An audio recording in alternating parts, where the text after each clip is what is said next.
Pebrero 24, alas 9 ng gabi, ay nakarating na ng Balintawak ang ultramarathoner na si Rolando Espina. Ito na ang huling bahagi ng makasaysayang 500-kilometer ultimate run ni Espina na nagsimula pa sa bayan ng Pasukin sa Ilocos Norte. Napaaga ang dating sa dulo ng karera ng Tubong Bacolod na ngayon ay nakabase na sa Ireland. Sa klase ng takbo o tinatawag na pace, ay walang bakas ng anumang hirap sa gitna ng haba at init ng kanyang ginawang pagtakbo sa nakalipas na 4 na araw. Malupit man ang resistensya, aminado si Lando na may mga oras na tinatamaan siya ng antok kaya't pag may nakitang bangketa, doon na siya iidlip ng kahit na 20 minuto at balik na naman sa pagtakbo. Sa ginawa ni Espina ay parang tumakbo siya ng 2.5 marathon sa kada araw mula Pebrero 20 ng hapon hanggang Pebrero 24 ng gabi.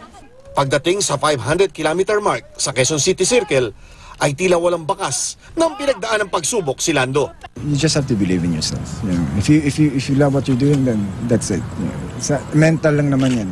Kung passion mo yan, so happy ka, so be it. Pinapayagan naman ko ng wife ko. Sa isang nagsimulang tumakbo upang isalba ang kanyang buhay dahil sa kanyang tumabang pangangatawan, ay marami pang paghamon matapos niyang makamit ang titulo ng kauna-unahang Pilipino na nakabuo ng 500-kilometer ultimate run. Sa isa sa mga mahabang pagtakbo ni Espina, ang kanyang ginawang inspirasyon ay ang kanyang kapatid na noon ay may sakit. Pero sa natapos niyang takbo, alay naman niya ito sa kanyang yumaong aba. This time around, I was thinking of my dad. My dad passed away 2 months ago. So, this for your dad. Yeah. Nakabalik na ng Ireland si Lando, kung saan pinaghahandaan naman niya ang susunod na hamon ng buhay. Chino Trinidad Nakatutok, 24 oras.